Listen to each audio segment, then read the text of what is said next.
Hello, and welcome to Sanlando Soundwaves. I'm Jeff Kotkin, and this is week 15, day 73. Today our reading comes from Numbers chapter 20, verses 1 through 13, from the New International Version translation of the Bible.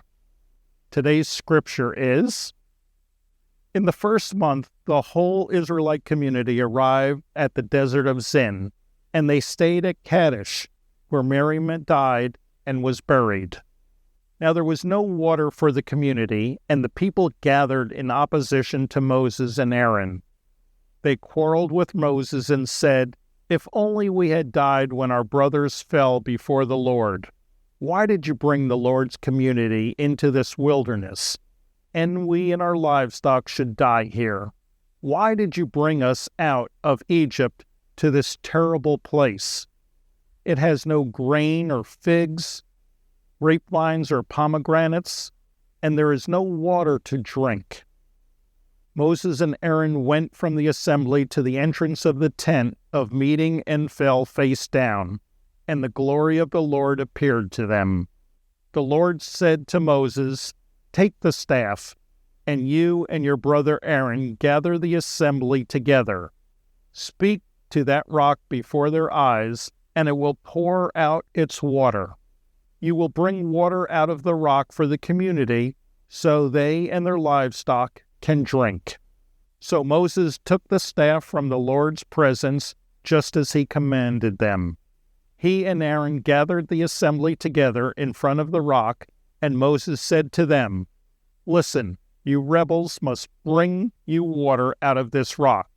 Then Moses raised his arm and struck the rock twice with his staff.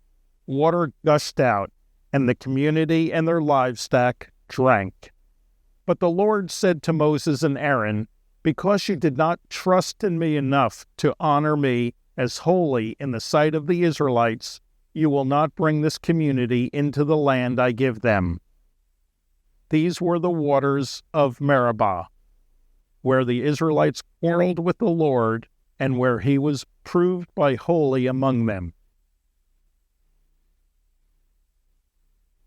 Now let's consider our 7 arrows, or 7 questions, that we have been using to study passages read each day. You may want to pause the podcast after each one to have time to reflect. Question number 1. What does this passage say? Question number 2. What did this passage mean to its original audience? Question number 3. What does this passage tell us about God? Question number 4. What does this passage tell us about humanity? Question number 5. What does this passage demand of me?